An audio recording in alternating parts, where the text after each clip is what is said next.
I just have to have some highlights here. So how old were you when you ran your first marathon with me? 70. So she ran her first marathon at the age of 70. How old were you when you jumped out of an airplane for the first time? 81. Oh my God, woman. And the woman rocks a bikini. She has a six pack. She's got just ridiculously cut biceps. She exercises every day. She has more fun than anybody that I know. And she has an enormous group of friends. And I want to know, like, what is it? Where do we even want to start? Like, to me, you are a complete badass. So maybe what we should do is divide this into a bunch of questions. Okay. Yep. Hold on. I'm starting to get hot. I got to turn the AC. See, I'm having a hot flash. You're past that stage. Thank Holy smokes. God I'm past that. What's a day in the life of Judy Robbins look like? You want to know specifically? Yeah. What time do you wake up? I wake up very early because I'm old, and you do when you get old, you wake up too early. I have a sauna in my house. Yep. So I go downstairs, I turn my sauna on. Mm-hmm. Then I make myself water, and it's the orange, 1,000, those packets. Oh, you have an emergency? Yeah. Okay. I have an emergency in water. Okay. Vitamin C. Yep. Blast. Then I make myself a nice latte. Yeah. I get back in bed. Oh, God. Okay. I can do that now, I Yes. don't have kids running around. And then I go through my mail. In bed? Yeah, on my phone. You go through your mail on your phone? Yeah. Oh, you mean your email? Yeah. You my are doing email. the exact opposite of what I tell people to do, Yeah. by the way. Keep going. And I play one hand of bridge. On your phone? Yeah, on my phone. It's a practice hand. Okay. I never seem to win, but I play it every morning. Then I go downstairs. I get in the sauna. I have a mantra that actually, it's a fairly new mantra that I've learned from a woman up here, which is mind-blowing. Now, hold on a second. When you go in the sauna, are you wearing a towel? Are you Nothing. completely nude? You're completely nude. Yeah. Okay. Now, do you wax at your age? You just let the hair grow? Do you shave? Like, how do you do you grow hair at your age down there? No, you lose hair. You do down there? I have no hair under my arms Really? and not much between my legs. Okay. So I don't need to have a Brazilian. Yes. No, you don't. I'll never forget when we had our kids up here visiting you one summer. Kendall was here with a couple of her friends. I think they must have been 11 years old, right? Do you remember the memory I'm talking about? No, You guys I were don't. all at the pond and they were skinny dipping in the middle of the day in the sun in the pond here in Vermont. And you stripped right down in front of them. And they stared at you because they saw that your pubic hair was gray. And they were like, they're like, they were just... I've always admired that about you, how you are such a free spirit. Well, why not? I mean, That's what true. am I? I have nothing to hide, That's true. And I think, don't we all want to be with people that are real? Mm. There's so many people that you can spend time with, and you just say to yourself, just be honest with me. Right. Yeah. Tell me what you're really thinking, not what you're Yep. talking about. Yep. True. Anyway. So we're back in the sauna. And Okay, you're nude. so I meditate in the sauna for like 15, 20 minutes. And what's your new mantra? Are you allowed to share it? Sure. Oh, okay. It's called Sa Ta Ma Na. And they sing it first. They go, Sa Ta Ma Na, Sa Ta Ma Na. And they do that for probably 25 times, and then they whisper it. Sa Ta Ma Na. And then they do it silently in your head. And while you're doing it, you use your hands. What do you do with your hands? Sa Ta Ma Na. Oh, so you do the fingertip. Yes, Sa ma, ta ma na. And Now- you touch your first finger, Yep. then the second to your thumb. Ma na. Now, the woman that teaches it here in Manchester, Yep. she's a yoga teacher, but she has taught this all over the world to people with Alzheimer's Really? and dementia, and has actually proven that she can stimulate your brain if you continually do that every single day. Well, I don't doubt it. I mean, if you listen to some of the brain experts, you're basically talking about what I believe is called I'm going to forget the name. It's neurobics, where you are combining a intentional thought with a physical movement. Oh, And okay. it's one of the fastest ways to create new neural pathways. It's a whole field of study called neurobics.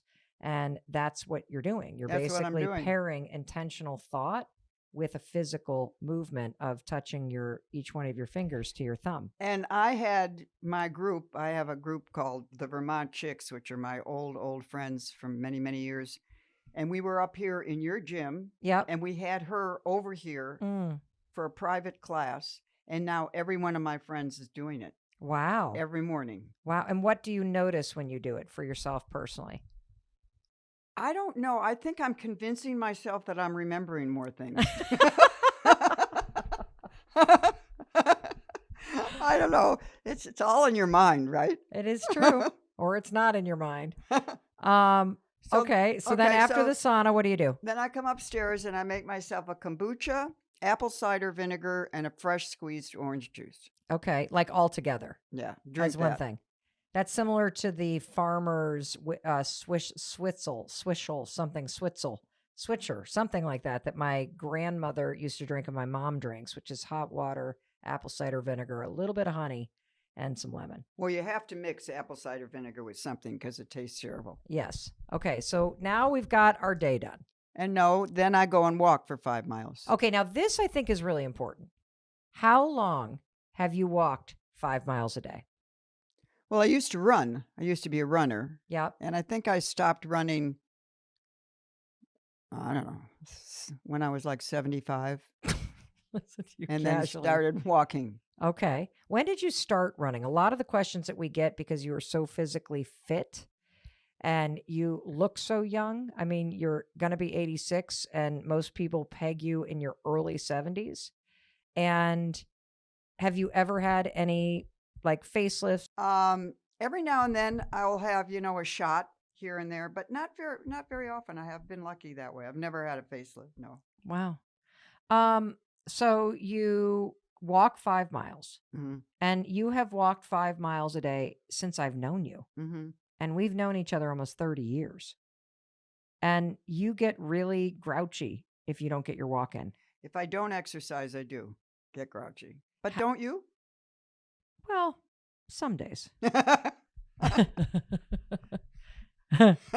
Well, when things become a habit and you can't do it, it makes you kind of, upset. Yes. Because it's something that you want to do and it's part of your routine. It's what makes you feel like yourself. Yeah, exactly. So I think this is a really important thing because you have walked or run 5 miles a day since I've known you. Mm-hmm. And that is a core habit. And what do you notice about people that you know your age who have continued or who are mobile versus people who are more sedentary? Well, I think people that are more sedentary at my age, Yep. I think they're depressed. Mm. I mean, I have a lot of older friends that would not even admit that they're depressed, but they don't go out or they don't, there's always something wrong. Mm-hmm. I would have done so-and-so today, but look at the day, it's raining. Yep. As if raining has anything to do with their day. Yeah, it's true. But I have a lot of younger friends, and that's very important as you get older to have a lot of younger friends. I have a lot of friends. That's also very important. I think being social is almost more important than exercise. Why? Because it makes you feel loved. And if you can wake up every day and know that you've got people that love you, you feel good about yourself. We have a lot of people that write into this show who say they have no one. And if you were to talk directly to somebody who feels like they don't have anyone who loves them in their life, because I'm always surprised by the number of people who write in about this. What would your advice be about how to get started? I could, without a skipping a beat, I would start by taking the hospice training Oh. and go and take care of somebody, because who you take care of is going to give you love and is Mm. going to make you feel so good about yourself. Even if you don't have your neighbor or your friend, if they don't love you, the person that you are taking care of will love you. It makes a very big difference. I've been doing hospice for over 40 years. And, people say, I don't know how you do that. These people are dying. It is the most rewarding thing that you can do. And, your husband does it now. Yeah. What do you get out of it? A tremendous feeling of satisfaction that I've contributed to somebody's life. Like Judy, like I went and saw her this morning. And even if I only spend an hour, this is a very good friend, as you know, of mine who has Parkinson's. If I only came in for 15 minutes, she's grateful. Hmm. You know, you just have to make the time. You can't say that you're too busy. And so, for the people that feel very lonely, that don't have anybody that love them, they can create love by taking care of somebody else. That is such beautiful advice, because we do start to look outside ourselves and look for other people to fill a need. And what you're saying is the truth. Fill it for yourself first. And the way to bring more love into your life is to give it to a perfect stranger and being part of the hospice community. That's an incredible piece of advice. Tell me more about your day. Well, I'm active, obviously. I play golf a Mm-hmm. little bit, In fact, you played 18 holes today. and I walk. I don't take a cart. So did you walk your 5 miles and then go play No, I 18? didn't. Okay, because the walking 18 holes. Serves it. Yes. Yeah. Okay, so you play golf. What else do you do during the day? I play bridge, Yep. which I think is good for the mind. Yep. I have an organized group that plays at my house. Yep. I have like 40 women on the list, but I can only take 16, so I arrange them. So you have 16 women that come and play bridge Yeah. once a week at your house? Yep. Wow. Yeah. Okay. And I do hospice. I go see Judy, and I try and keep in touch with my grandchildren. And it's an interesting concept, because I think that older people, and believe me, I've thought about this. Why don't they call me? I'm old. Why don't my kids call me? Right. Why don't they pick up the phone and say, JJ, how are you? But because I am healthy Yes. and I have my own social life, they wait for me to call them. How are you? And in some ways, that's a good feeling. Rather than feeling sorry for myself that my kids don't call me, Right. once they start calling me, I know it's because they're worried about me. And if they're starting to worry about me, then they know something I don't. Right. Well, I think there's a bigger takeaway for everybody, which is that so many people sit around and waste time and build up resentment and stress for themselves by wishing things were different or wishing more people would care. And Right. you don't sit around and do that. You, I have witnessed, are someone who is focused on her life. And as hard as it may be as a grandparent or as a mother to sit back and go, oh, well, they're busy. They have busy lives. I'm not the center of their lives. They don't have to call me. Exactly. If I want to have a closer connection, I have to create it. And so I see you in every area of your life creating what you want. And that you don't sit around and get angry about the fact that the grandkids might not call as much as they should, or your sons might not call, or your daughter-in-laws might not call as much as you wish that they would. And you have this, you've created this ability to basically give people the freedom to live their lives, to just pour the love out. And if it doesn't come back in the way that you want it to come back in terms of the frequency of phone calls, you don't get your knickers in a pinch about it. Like I don't ever call you and have you go, haven't heard from you in a while. I don't. And we don't talk all that often. Right. Ever really on the phone. No, we don't. I never call you. No, you don't. But I understand that. Yeah. I mean, I get that. You're a busy woman. We text. Yep. You know, you'll say, come on over, and I come. Yep. You know, everybody has their busy life. Yes. You just have to understand that. You know, it doesn't center around you. Right. It's true. It's important. What are other things? I notice you're a big reader. Yes, I am. Do you read every single day? Yes. I listen to a book Yeah. when I walk. Okay.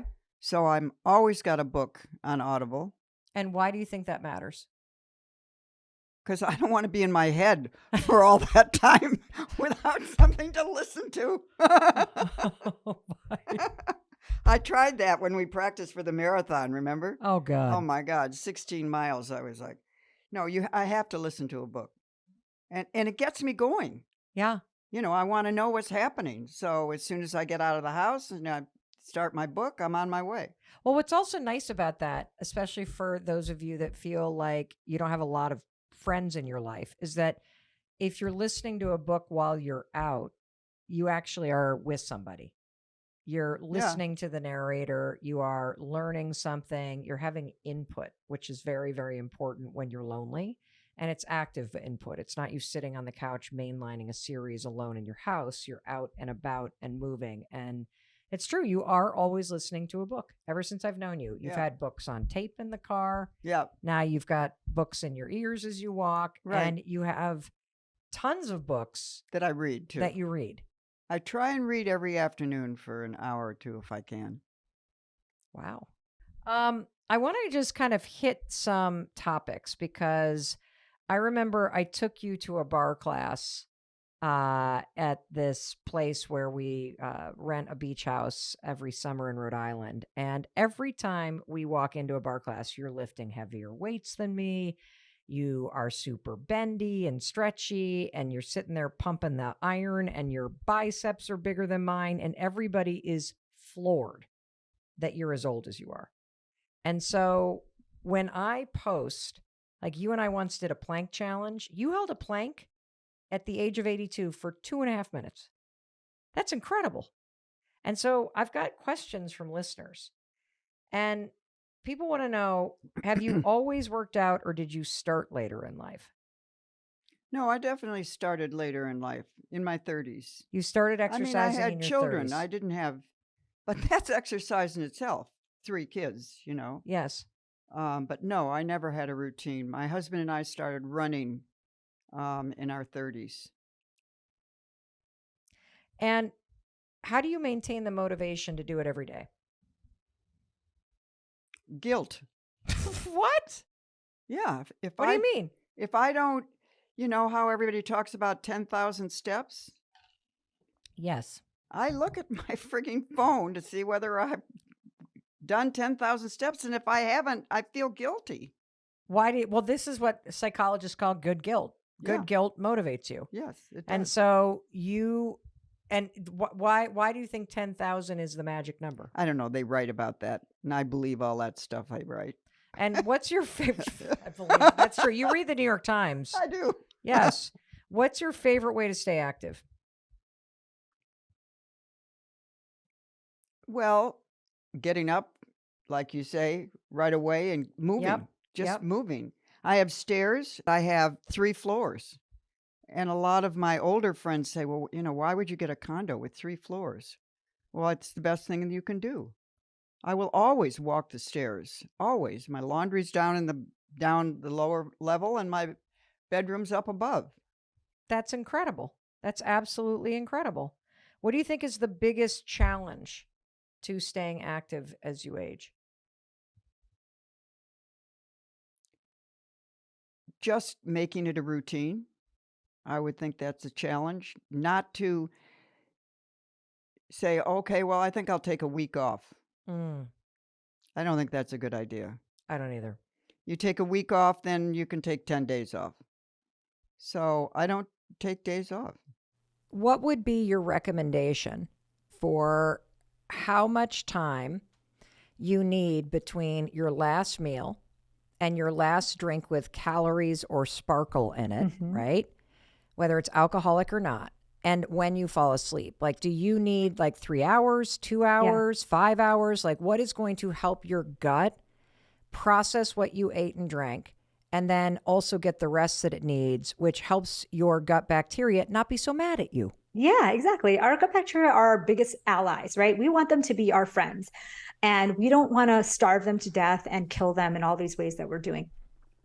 Fasting, at least circadian style, so something natural, like, taking a break from food for 12 hours, which sounds like it's nothing, but most Americans are eating 16 hours a day and just taking a quick break for 8 hours or less.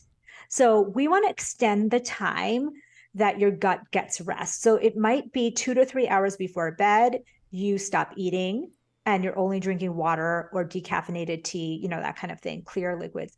And then go 12, 13, 14. So maybe 6 p.m. to 6 a.m., 7 p.m. to 7 a.m. That would be ideal timings according to circadian rhythms. You just said that the average person is eating for 16 hours a day. And I stopped for a second and thought, oh my God, you're right. Because you start eating the second you wake up and you eat until you go to bed. And I've never heard anybody talk about the fact that we're eating for that long of a period of time.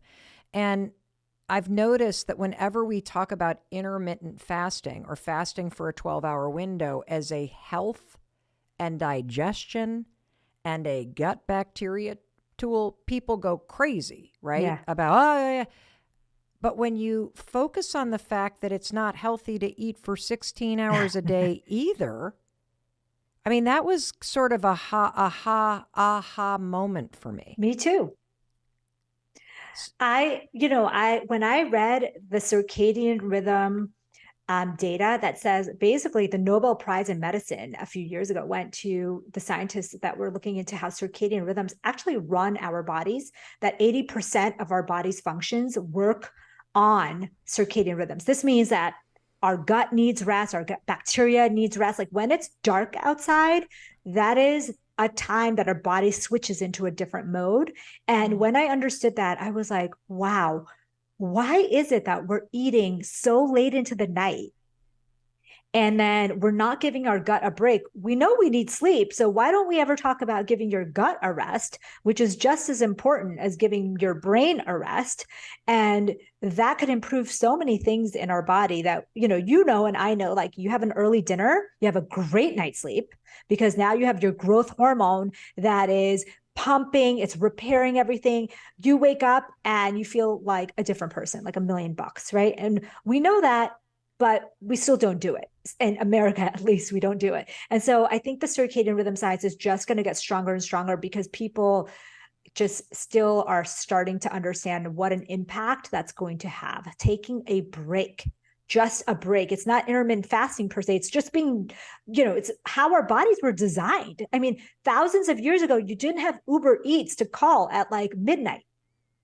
I'm just laughing because I'm sitting here going, it's not like we call sleep intermittent wakefulness. Yeah. It's like, it makes a lot of sense that your medical recommendation based on your expertise is that your gut needs 12 hours of not having to digest food in order to have your gut bacteria remain healthy and have your gut in balance. I mean, it makes sense. Yeah. And we know that how much poor sleep, we talk about it all the time, right? Poor sleep makes you depressed. Poor sleep makes you eat more. Poor sleep it's the same thing when you get poor gut rest and you're eating all the time. The studies are very clear.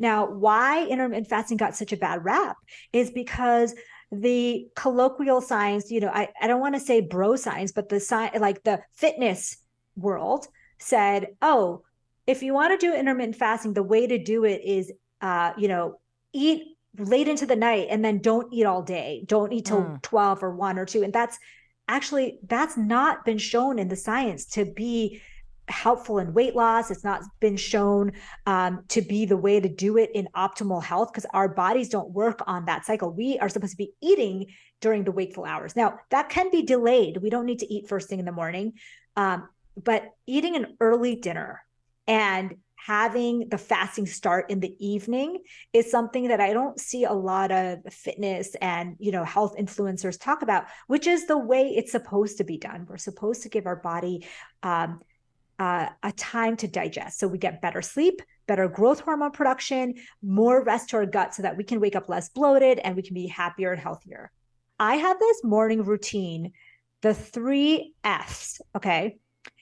Every morning I wake up and I'm like, okay, fasting is number one. Have I fasted for 12 hours? If I haven't, I'm not going to have my first meal yet. Okay. Because I might have stopped on some days later, 7:38. Right. And I might say, I wake up at 6 and I'm like, okay, I'm not going to eat yet. I'm actually going to go exercise. So fitness is the second F. So fasting, fitness. And then when I'm ready to eat, it's fermented and fiber food. So those 3 Fs, fasting, fitness, and the food, those make up my morning routine so that I'm not as bloated. I fix my circadian rhythm, so our gut bacteria are happy with us. And we start our day with something that is nourishing for that gut microbiome, so that over days and weeks time, we can experience less bloating. We can have better body composition. Who doesn't want that? And better hormone health. First of all, I love it. It's super simple. Secondly, I love the fact that when you said fasting, you basically wake up when you wake up and you go, okay, wait a minute. I'm just not going to eat until I give my gut a 12-hour rest. And so even if you were at, like, let's say you were at a wedding or at a party last night and you were out and you stopped on the way home for some pizza, it was 11 o'clock at night, you're sound asleep by midnight. When you wake up at 9 o'clock in the morning, ask yourself, okay, first F is fasting. 12 hours would be that I don't have my first meal until 11 o'clock this morning. And then you said fitness, which is how much fitness? How long do you need to exercise? Can it be a 10-minute walk? Can it be anything? Like, what is fitness for you? Fitness for me for the morning routine is anything. So total in the day, I want to get about 30 minutes. You want to get 30 minutes of sunlight, of movement. So the best way to get this done and over with and checked off is go for a 30-minute walk and you're done. Yep. And it makes so much sense because our bodies are designed to see light in the morning. We're seeing now, you see all these research coming out about how important it is to get natural light. You just check it all off in one walk, because the gut bacteria, did you know that the best probiotic, the best debloating is actually exercise? Because exercise I did not know that. Exercise. I didn't know that. Like, because I was just about to ask you, how does taking a walk for 30 minutes outside stop bloating and help my gut bacteria be happy? How does that help? So just like your gut bacteria need sleep, like I said, they're like organisms, live organisms, and they need rest. They also love when you get sunlight and when you exercise. It makes them very happy. They do this crazy dance that produces these chemicals in your body called short chain fatty acids. They go all over the body. They calm your inflammation. They make you happy. It is the best probiotic you could ever take. That's so cool. I know. That is so cool. We're trying to produce short chain fatty acids through so many different things. Like, everyone's like, take this pill to produce short chain fatty acids. Do this. All we have to do is exercise and sunlight, and look, all of a sudden our body produces it for ourselves. Well, the other thing that I like about what you're saying is the second that you said your gut bacteria is mad at you. And if I think in simple terms, which I like to do, because if a concept is simple, I can apply it to my life, right? When you tell me the game here, everybody, is make your gut bacteria happy.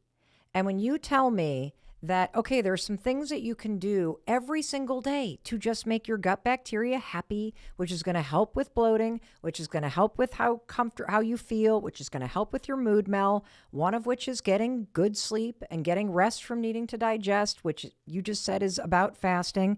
The other one is take your gut bacteria for a walk, 30 minutes outside, and all of a sudden it's like doing its happy dance and it's making you feel better. And we all know this to be true.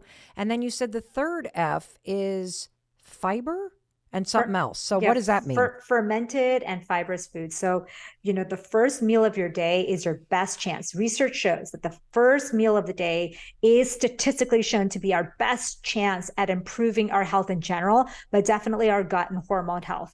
And what I want to tell every woman out there is that use this opportunity to improve your hormone and gut health. So a perfect breakfast would be something like yogurt, nuts, berries, and maybe some, ginger tea on the side. Okay, like a chai, or because ginger and peppermint are two things that you can really take to really make your gut bacteria happy. We know that a tofu scramble or an egg scramble with veggies. So you want high protein, so 30 grams of protein. You got your fiber in there with your vegetables. And if you're having a yogurt or probiotic cottage cheese, or you're going to have a little spoon of sauerkraut or a little glass of water with some raw apple cider vinegar, you're going to get your fermented food. Use your breakfast as your chance to kill it. Like, this is my hormones and my gut bacteria are so happy because I started my morning with a high protein, high fiber, high fermented food breakfast. It makes sense, because if you apply this advice, everybody, around making your gut bacteria happy, you just gave it 12 hours of rest, of needing to just take a break from the constant eating. You then made it do its happy dance with the walk, right? And the sunlight. And now the first thing that you're putting in your stomach is not something that is going to cause all kind of gases. I don't even know if that's a word, but you know what I mean. It's not going to make the balloon inflate. You're dropping into your stomach the things that it needs to work properly for you and stay happy. And that makes a lot of sense. You write so much about food, and we've already started talking about it. And in particular, I'm a huge fan of your book, The Blood Sugar Solution, which is where I think you're one of the first people to start talking about the vagus nerve and the power of the vagus nerve, which we talk about on this show constantly. Yeah. And the Ultra Mind Solution is a book. Oldies but goodies. Oh, yeah. Oldies but goodies. But listen, everybody, and I'm going to have you explain it. You may have heard that your gut is called the second brain. Yeah. But what you may not know is that during the formation of you as a human being, the same embryonic clump that forms the brain also forms the gut. And they separate, but they stay connected via neurotransmitters. Yeah. So I think about it like almost like goop. Like you break goop in half and it's got those stringy sections, and part of it becomes your brain and the second part becomes the gut. Well, they call it your gut brain or your second brain. Yes. And that they talk to each other all the time. Completely, yeah.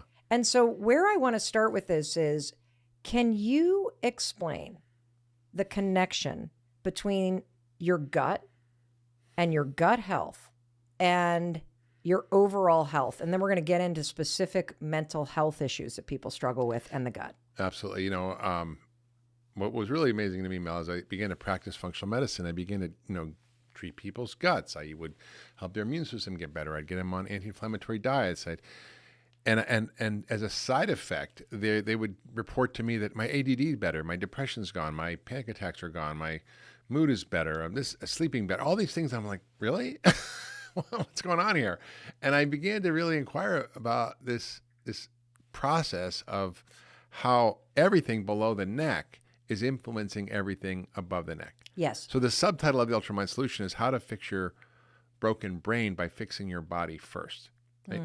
And what's really amazing is the microbiome is this new frontier. In addition to the understanding of the gut brain and the gut nervous system and the brain nervous system and how they're connected, and that's a real thing. Yep. There's constant communication. There's more neurotransmitters in your gut than your brain. But what's now happening is the understanding of this sea of bacteria in there that are all speaking to you every minute. And I just had talked to a scientist who was researching a particular microbe in the gut. And it's a big word. It's called Akkermansia. Don't worry about it. It's just one of the bacteria that lives I in already there. forgot it. Okay. And what's amazing is as they were fermenting this, growing this bacteria to put in a probiotic, which is very powerful for many things, for regulating metabolism and mood and blood sugar and everything, they discovered that this vat of the byproducts of this bacteria was something called GABA. Now, GABA is a calming neurotransmitter. Oh. When people take Valium, that's what it's doing. It's activating the GABA receptors in the brain to calm you down and relax you. So when you think, if you have the right bacteria in your gut, you're producing compounds and neurotransmitters that are going to your brain and making you either relaxed and calm or depressed. There's a woman at Harvard, Uma Naidu, who's studying very actively the microbiome and depression as a way to treat mental illness, fix the gut. Wow. Okay, I want to have you define a few things for us. So you've used the word inflammation a lot. Yeah. What the hell does that mean? Well, everybody knows. Everybody does not know. You got a sore throat, that's inflammation. You cut your finger, it gets red and pussy, that's inflammation. Oh. Right? No, I'd never thought about it that way. You sprain your knee, it swells up. Well, That's that I inflammation. That's inflammation. But when you functional medicine yes, doctors throw we're talking- around the yes. word inflammation, Yes. inflammation here, I don't even know what you're talking about. So we know that inflammation on the outside, what it looks like. Yes. Right? That's what I was just referring to. Yes. But there's inflammation on the inside. Oh. And it's silent inflammation. If your brain's inflamed, it doesn't get red and swollen, but you get depressed and you have ADD and you have personality issues and you can't sleep and you're anxious, right? Oh. So we're now understanding that the inflammation, this hidden inflammation, is occurring inside of us, and it's leading to all the diseases of Western civilization: heart disease, cancer, diabetes, dementia. The aging process itself is called inflammaging, which is one of the hallmarks of aging I talk about in Young Forever in my book. And the beautiful thing is that we now know what is driving the inflammation on the inside. What's causing us to have inflammation on the inside? Our gut is a big player. Okay. 70% of our immune system's in our gut. And if we don't eat the right food, if our microbiome isn't the right bugs in there, they're nasty bugs. And we get leaky gut. And that means the body can't filter out the food and proteins from food and the bacteria in there, and you leak them across the intestinal lining, and guess what? Your immune system's right there, and it goes, holy shit, what is all this? And starts creating inflammation. So you get asthma, or you get arthritis, or you get depression, or you get diabetes, or you get dementia, because the gut bacteria and the whole system in there is broken down. Can I ask one more question? Yeah. Because I think this is really important for everybody to understand. Let's back up a minute and talk about how your gut is supposed to function. So when it's functioning in the correct way, because I only learned about leaky gut because we had a daughter that struggled with disordered eating. Yeah. And she was constantly talking about how she felt fat. And I thought, oh my God, we have not only this issue with restriction and her not eating, but we now have body dysmorphia. And we went to see a nutritionist that was a functional, holistic nutritionist. And she came back and said, through the disordered eating, your daughter has destroyed her gut. Yeah. There are no positive bacteria strains. Yeah. So the food hits her gut. Yeah. And without positive bacteria strains, the food doesn't break down. Yeah. And so she does feel bloated. You get bloated and then like all of this acidic crap, because the food is not digesting properly because there's no positive bacteria, all this acidic crap leaks through the wall of the gut and then goes through the nervous system, and the anxiety spikes. So this was brand new to me. Yeah. So can you just explain to everybody, when your gut is in balance, how is it functioning properly? Because I think that'll give everybody the ability to then understand the impact of it not functioning properly. Well, I mean, you pretty much shouldn't know it's there. It should do its job, right? You shouldn't be bloated, distended. You shouldn't have heartburn. You shouldn't have gas. You should feel fine. You should really? People go through life without all that? I mean, you can have a little gas, but it's not like, that's kind of a normal thing. But I think, if people are really noticing their gut function, yes, something's wrong. Okay. And then you just look in the toilet. You should have a perfectly formed log It Yep. just floats a little bit. Yep. And that's it. And you should feel the urge to go, and you should go, and it should take a couple minutes, and that's it. And that is not the case for most people in Yes. Western civilization. There was a guy named Dennis Burkitt who studied people in Africa, and he was looking at the hunter-gatherers who'd moved to the cities and the differences in the health outcomes in these two different populations between the hunter-gatherers and the city dwellers who were the same genetically. And he found that the city dwellers had lots of heart disease and autoimmune disease and diabetes and all these Western diseases, whereas the hunter-gatherers had none. And what he noticed was that the hunter-gatherer stool weight, their size of their poop, was 2 pounds a day. The city dwellers was 4 ounces. What? Yeah, because of all the fiber and all the plant foods they were eating that fed the good bugs in their gut. Meaning the people that were hunter-gatherers had a better Diet. Yeah, and I would Yeah. also imagine, and we're going to get into this, that the stressors of living in the city and the stressors of that kind of life also impacted the body functioning. Totally. I mean, totally. And there's many pathways through which this works, but the gut or the microbiome is a huge factor. So we know now how to identify imbalances in there. We know how to test for it. We know how to treat it. Not most traditional doctors, but most functional medicine doctors, this is the focus of a lot of the way we help people is by optimizing their gut function. So that's a big cause of inflammation. The other big cause, and this is also was mediated through the gut, which is our diet. Because when we eat, we're not just feeding us. We're feeding the 1,000 critters that live down there. There's probably 10 trillion cells in there that we're feeding. In your gut. In your gut. And many cells of your own body. There's probably 100 times as much DNA as your own body. And probably half the metabolites in your blood come from the bacteria, not from you, and they affect everything that's going on. If they're the bad guys, you're going to feel bad, and if they're the good guys, you're going to feel good. And so when you eat sugar and starch and processed food and artificial sweeteners and thickeners and gums and additives, they just destroy the microbiome. Plus, pesticides and glyphosate and all this stuff just kills it. And so we really have a gut crisis in this country, but we also have the food crisis. And the food crisis is really what's driving it. And I think if people understand how powerful food is, they don't really have to listen to me. I mean, you can listen to this podcast, you can listen to a million other podcasts. Just for 10 days, change your diet and see what happens. Not for a year or 10 years, but 10 days. Anybody can do anything for 10 days. And when you do that, you literally take away all the potential inflammatory foods, all the foods that are causing you to have issues, which is typically gluten, dairy, sugar, processed So what foods. is the 10-day? Just give us simple rules that you want everybody listening to try. This is a dare. Let's go through a sample menu for a day. But it's basically protein and vegetables, nuts and seeds, and berries. And so hold on. You said that very fast. Protein, vegetables, nuts and seeds, and berries. And lots of good fats, olive oil, avocados. Okay. So it's basically breakfast could be, for example, a couple of eggs with sliced tomatoes and avocado with olive oil on top. Lunch could be a big salad with lots of different veggies and tomatoes. I could throw a can of wild salmon on there.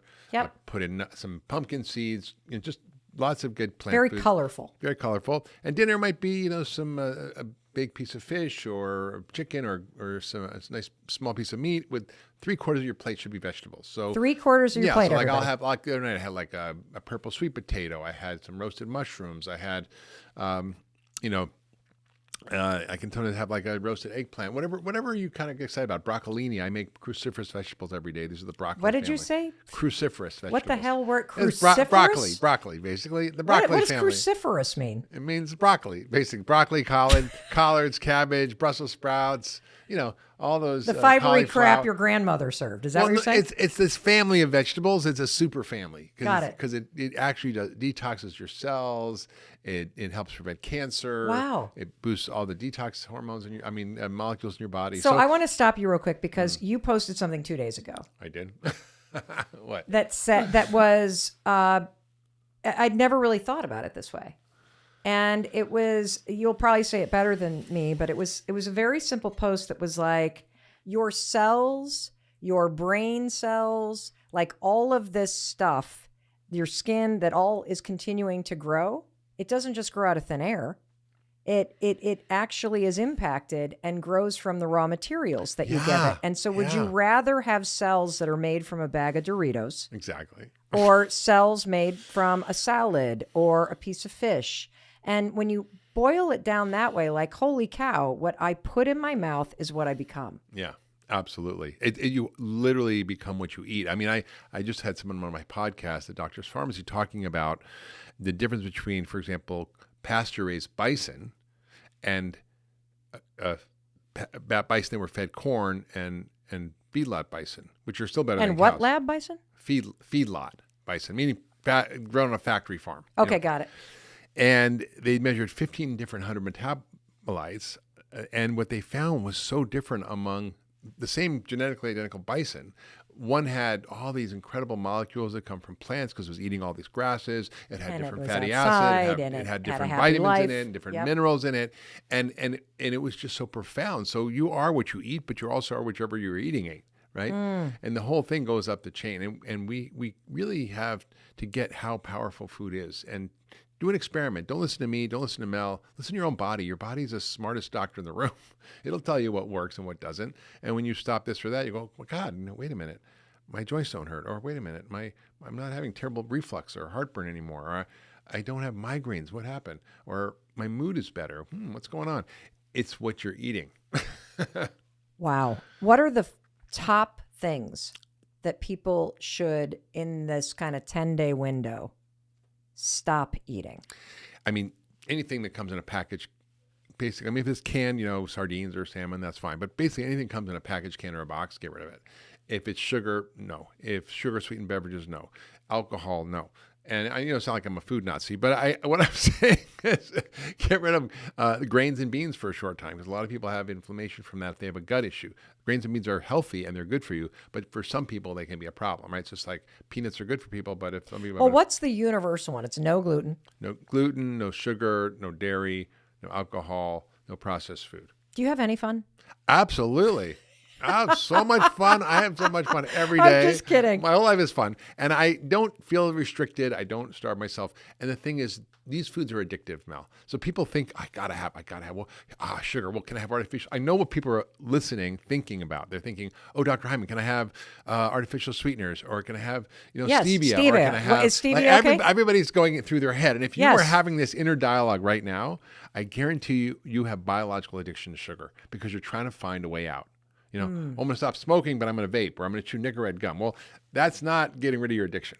Yes. Right? And I think it's not your fault. And this is probably one of the biggest problems I have with the narrative in America, that we are blaming the person who's overweight for their problem. It's your fault that you're eating too much and not exercising enough, because that's the solution to weight loss. It's all about calories in, calories out. It's all about moderation. And if you can't do it, there's something wrong with you. Yeah. That's just a big, fat lie. And that keeps people feeling ashamed about themselves. It keeps them from being empowered to know what to do. It keeps the food industry free of responsibility. And it's one of the most unfortunate narratives that we have. And then we get this whole body positive movement. And I think it's important for people to feel good about themselves. Yes. But the whole idea of healthy at any weight, there are some for sure that are healthy when they're a bigger size. But the truth is, when you look at the biology of it, only 6.8% of Americans are metabolically healthy. Meaning that means do they have normal blood sugar, cholesterol, blood pressure, they're not overweight, and they don't have heart disease. Like, that's 6.8% of us. That means 93% of us are somewhere in the spectrum from normal to prediabetes, to diabetes. And what you're here to say is it's not your fault, because the way that food is manufactured, it is addictive. Yeah. And it is screwing up your body chemistry, and it is causing like a whole litany of things that you aren't even thinking, that my diet and the way that processed food is getting metabolized is causing this inflammation that makes my brain not work right, that impacts focus and energy and mood and sleep and all of these things. And all of your work points to the fact that one of the places that all of us can start is by just doing an experiment for 10 days where you stop the dairy, stop the gluten, stop the sugar, and you eat a colorful meal of whole foods and vegetables. 3/4 of the plate is vegetables, and have a protein. There is your homework for 10 days, and report back, everybody, because you've seen over and over and over again that in that small of a window, people have remarkable results. Yeah. I mean, that's the key. Because if people go, this is a long slog, going to take me years, you're not going to want to do it. But if you for a short time reset, It's like, when your computer's just going and Yeah. some program's hung up and that Yeah. crazy rainbow ball, which I Yep. want to kill, is spinning around, Yeah. You just restart your computer and then all of a sudden it works. So this Yes. is like the restart and has enormous benefits because for the first time, people understand what they're doing impacts how they feel. Yeah. I almost feel like this is like an oil change. We got to get Exactly. that nasty ass oil out there and glug, glug, glug, glug, glug, get your Yeah. gut working right. Can we talk about the impact of the gut with anxiety and what's your recommendation? If somebody struggles with anxiety, what do they need to do to heal their gut and how will that impact anxiety? Well, anxiety can be caused from many things, right? From, life stresses, from trauma, from environmental toxins, from your microbiome, from eating too much sugar. I mean, there's a whole list. So functional medicine is about getting to the root cause. Yep. And anxiety is a symptom. It's like saying I have a headache, right? Well, did someone hit you in the head with a hammer? Or do you have a migraine? Are you eating gluten? Did you not sleep enough? Did you have a hangover? Or do you have, a brain tumor? Like you have an aneurysm. Like, why do you have a headache? Right. So anxiety is just like saying I have a headache, or depression is like saying I have a headache. Okay. It doesn't mean anything other than what your symptoms are. The question is, what's the cause? And that is what functional medicine is so good about. And so the gut plays a big role. But I really just start with the simple lifestyle practices. Do a 10-day reset. Do some simple movement, take a walk, do some simple mindfulness practices, do your take 5 or high 5. Yeah. I do take 5, which is 5 breaths 5 times a day. It's simple. Like before you eat every time before you go to bed, take 5 breaths in, slowly in and out for 5 seconds. How the hell does that help? It resets your nervous system because every time you breathe, you move your diaphragm, and your diaphragm is this place where the vagus nerve goes through. The vagus nerve is your relaxation nerve. Yeah. So how do you turn on the automatic parts of your nervous system that you don't usually think about, right? I'm going to make my heart beat at 62 beats a minute, or I'm going to make sure I have 14 breaths a minute, or your body just knows what to do. That's your nervous system. You just need to find the switch and flip it. Yeah, that's the beautiful thing. So you can actually use your breath to reset your nervous system and to calm everything down and lower adrenaline, lower cortisol, lower all the stress hormones, and reset your system. But it doesn't take a lot. I want to just come back to something you said in the very beginning. Over and over and over again, you're proving simple ways that your body is designed to heal itself. Yeah. So 5 breaths, deep breaths. Walk us through how you do the 5 breaths. Just go take a deep breath in to 5 through your nose and 5 out. Do that 5 times. It's not that hard. Yeah, but nobody I just does did it once and I feel already. I feel better too. And again, it's proof that if you do the right input, your body responds. Yeah, we're just looking out there for a solution, and I think it's like Dorothy in her ruby red slippers. She was running around Oz trying to find a way to get back to Kansas, and the truth is she had her ruby red slippers the whole time, and all she had to do was click her heels 3 times and get home. I think we all are like Dorothy. We have ruby red slippers. We just don't know we have them, and we don't know how to click them. And this is really what my work is about. It's what my book Young Forever is focused on. How do we activate our healing systems? Whether you're 25 or 75, you can activate these systems and feel better now and put yourself on the track for a longer, healthier life. Wow. Let's talk about ADHD. And What'd you say? ADHD. What? Okay. I even fell for that. That was good. Let's talk about ADHD. What were we talking about? Yeah, exactly. Let's talk about ADHD and the gut. How is healing your gut Oh God! helping with ADHD? I gotta tell you a story. Because Tell me a story. It was one of the books that I wrote, The Ultramind Solution, that had this kid's story, and it was what really got me on this track of thinking about writing this book. It was a 12-year-old kid who had severe ADHD when he was younger. It was in kindergarten on Adderall, and kicked out of kindergarten. I mean, who gets kicked out of kindergarten? Wow. And just struggling at 12 years old. His mother was at her wit's end, and some behavior problems, and just struggling. And the mother brought him in, and I did a full evaluation, because I don't just say, tell me about your ADHD. I said, tell me about your bowel movements. Tell me about what's happening with this and that and the other thing. And it turned out he had asthma, he had irritable bowel syndrome, he had headaches at night, he had muscle cramps, he had anal itching, which is a clue about something. Oh, okay. It's often a sign of yeast issues. Oh. Yeah. So he had all these problems. And he was on 7 different medications from multiple different poor kid. doctors, on asthma medications, on gut medications, on ADD medications, on mood medication. I mean, it was a mess. And his mother brought his handwriting in to show me before, and we can post this on your show notes, before and I started treating him, and then 2 months later after. And all we did was clean up his diet. Kid was living on junk food, never ate a vegetable in his life, massively nutritionally deficient. He was deficient in magnesium, which caused muscle cramps. He was deficient in zinc because he didn't ever eat any pumpkin seeds or vegetables. He had and his immune system was dysregulated. He had also B vitamin deficiencies. He was having gut issues with bad bacteria. He had gluten sensitivity. He had yeast overgrowth. He had a little bit of lead in his system. Wow. All this stuff that was really easy to treat. All I did was basically take out the bad food, put in a whole foods diet, a little bit of an elimination diet we talked about. I gave him basic multivitamins, some fish oil, magnesium, and vitamin D, some probiotics, kind of reset his gut. And the mother brings him back 2 months later, and she said, not only is his ADD gone, but all of his other symptoms are gone. His migraines, his irritable bowel, his asthma, his skin issues, his anal itching, it's all gone. Congestion, sinus issues, all gone. And his handwriting went from totally illegible, these kids with really bad penmanship, to perfectly legible, perfect penmanship. And I didn't send him to a handwriting school. All I did was fix his brain by fixing his body, by fixing his gut. I'm processing this. Yeah, it's a lot. No. I'm processing this because I have a visual to share with you listening to us. And then I want to tell a quick story because I'm starting to feel like ding, ding, ding, ding, ding, ding, ding, ding, ding, ding, ding, ding, ding with our own son. Mm-hmm. So the visual I want to give everybody, because it just hit me, is when somebody has an allergic reaction, like they get stung by a bee or they eat something that they're allergic to and their face turns bright red, or, something swells on their body. That inflammation that you're seeing on the outside is the body reacting to something that it can't process. Or that it correct? doesn't like.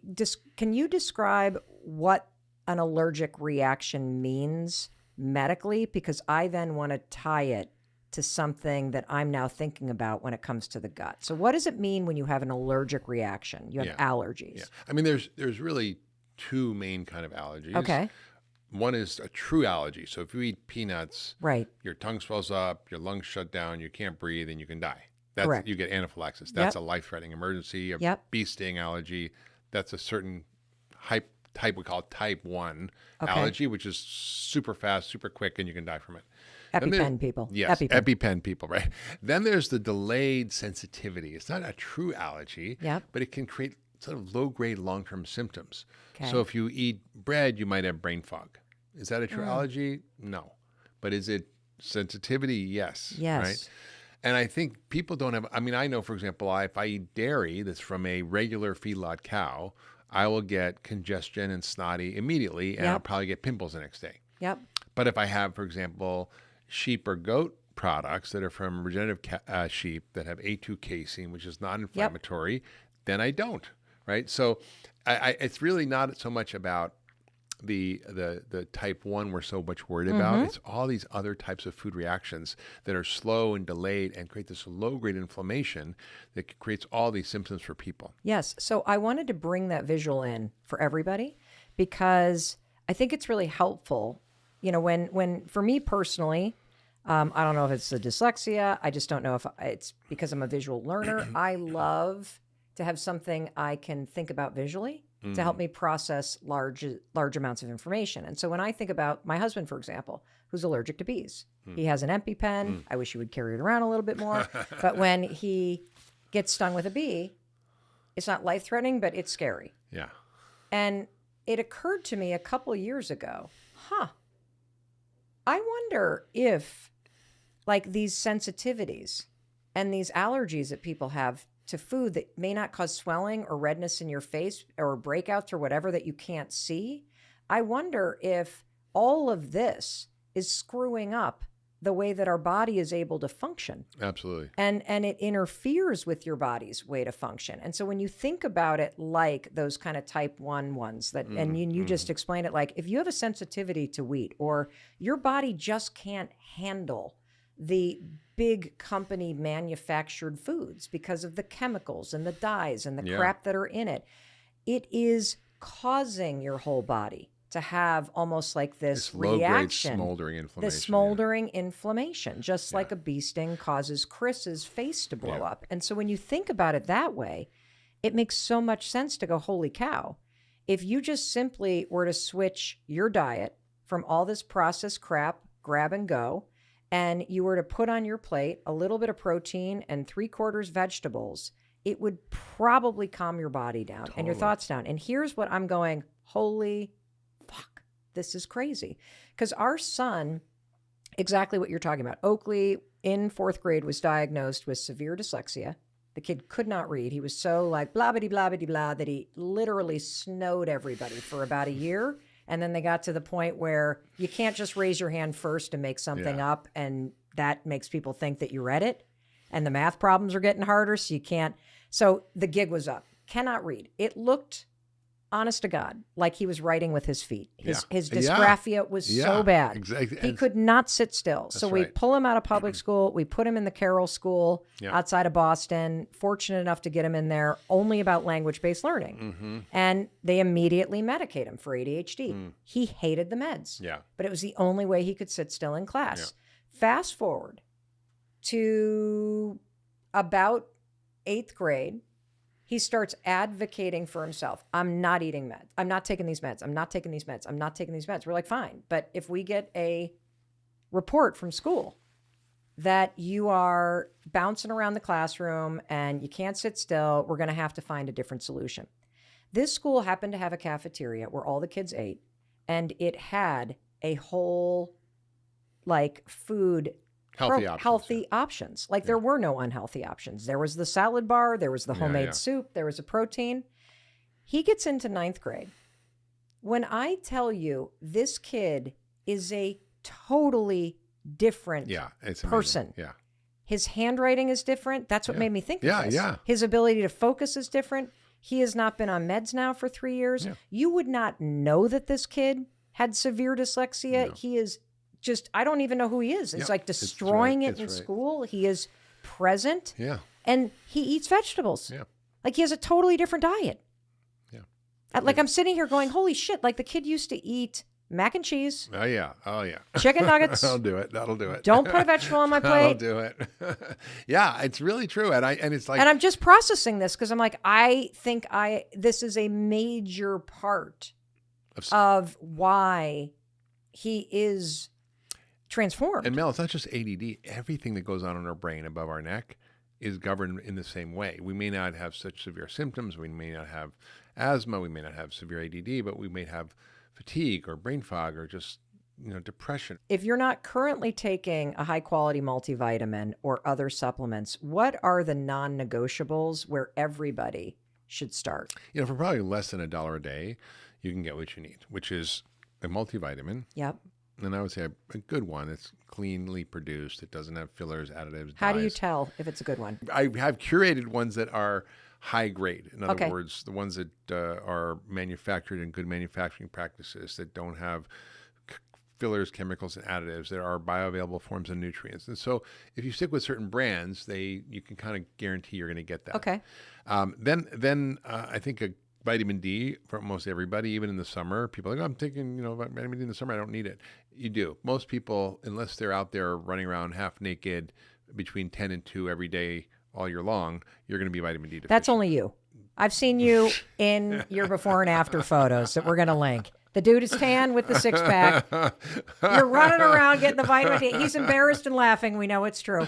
Now, is there different forms of D, vitamin like D3? D3? Vitamin D3. And do you have to take it with something else to be absorbed? With fat. You need with fat. So with food, basically. Okay. So maybe between 1,000 to 5,000. The government guidelines say up to 4,000 is safe. So there's no downside to that. And then fish oil for most people, because 90+% of us are deficient in omega-3 fats because we don't eat wild food that much anymore. And what does the fat do? These omega-3 fats are fats that we need in small amounts that are what our brains are made up of. Oh. They regulate inflammation. They are what our cell membranes are made of. They are basically the most critical fats that we consume, and most of us don't have enough of them. And they can treat depression and very many mental issues. Even ADD has been found to be helpful. Postpartum depression. I mean, so a lot of things that we just think, oh, well, what do we do with these things? But there are great studies that show that these can be effective. So I think that's a kind of basic non-negotiable. Got it. So multivitamin, everybody, the D3 and fish oil. And fish oil. What about magnesium? Because you've mentioned it a couple times. That's my fourth one. But depending on your symptoms, and how do you know you need magnesium? Well, I don't know. How do I know? Listen up, everybody. It's pretty simple. If you have anything that's irritable or twitchy or spasmy, it's likely you're magnesium deficient. So if you're anxious, your emotions are twitchy. If you have palpitations, it's twitchy. If your colon's not working and it's in spasm, you have constipation. If you have muscle cramps, you have eye twitching. Any of those things are signs of low magnesium. I'm just twitching as you describe those symptoms because I'm like, check. I'm going to use, I promised everybody a appointment, zero cost, with one of the world's most respected medical experts and leading voices in the functional medicine space. My toes cramp all the time. Yeah. Why? Everybody's favorite radio station, you know what that is? No. WIFM. What does that mean? What's in it for me? What's in it for me? Yes, exactly. So your toes. Yes, my toes. Probably cramp because you have either electrolyte imbalances or magnesium. Oh. And so if, people often don't have enough electrolytes in their diet, particularly potassium. So you can get that from eating lots of vegetables, from vegetable broths, or take electrolyte solutions. But taking magnesium is a huge cure for muscle cramps, and it's particularly foot cramps. So what surprising things cause your magnesium to go down? So we should have a lot of magnesium because it's in all foods, nuts and seeds, and a lot of plant foods. But we do so much to make our bodies dump magnesium in our urine. We drink too much soda. We have too much caffeine, too much alcohol, and too much stress, all of which cause us to lose magnesium in our urine. How does it make you lose magnesium if you drink a soda? Well, it's got something called phosphoric acid in it, which is in the dark colored colas, and that causes you to leach magnesium out. And wow. Yeah. And what about seltzer versus water? Like I'm really curious about whether or not drinking seltzer. It's okay to drink bubbly water. I think you should mix it up. But if you only drink bubbly water, it's probably not totally great for you. But if you have water and sparkling water, if you like that, I love sparkling water. So not an issue. So you talked about microbiomes being these little bugs in your gut that help your body break apart what I hope is going to be the fuel that your body needs, not the chemicals that the big food companies have sold to you in the grocery store. So how do you reset the gut in terms of what probiotic, or is there a strain you should take, or what should you, is yogurt enough? Like tell us what to do. The truth is, Mel, that most of what determines the health and quality of your microbiome is what you're eating. Okay. Right? So you need to feed your gut right. You need to tend your inner garden right. And that's not that hard to do. What is it like? It likes lots of fruits and vegetables. It likes lots of fiber. It likes probiotic foods like sauerkraut, kimchi, miso, and things like that. It likes prebiotic foods, which are like the fertilizer that feed the good bugs, things like asparagus, artichoke, plantain, jicama, the list goes on. So we can do that a lot through our diet. And to not eat gut-busting foods, things like tons of sugar, processed food, food additives, emulsifiers, chemicals, all those things damage our microbiome. And then drugs. We're on a lot of drugs, antibiotics, acid blockers, and hormones, and all these things can really screw up our gut microbiome. Like drugs like Advil and the anti-inflammatory drugs. So we have to be really smart about taking out the things that bust our gut and put in the things that heal our gut. And that's really well outlined in my book, Young Forever. But the probiotic can be a useful tool, but it's not in replacement of the diet. So you're basically saying if you eat sugary cereal for breakfast, You're and then you have chicken nuggets and pizza for lunch, and then you have like takeout whatever, fried whatever, popping one probiotic is not going to help? Yeah, no. Okay. And the other thing that's really amazing is that we've learned that they like polyphenols, which are, What is that? I know, right? Big word. There's like 1 million molecules in colorful fruits and vegetables that are the medicine in food. And these medicines work in many ways in our body, and particularly on a lot of the longevity switches. But it turns out that these microbes in your gut like to eat them. Oh. Right. And so remember that weird name, Akkermansia, that I was mentioning? I forgot it, but Yeah, now I do. But the one that produces this like natural Valium in your gut, Yeah.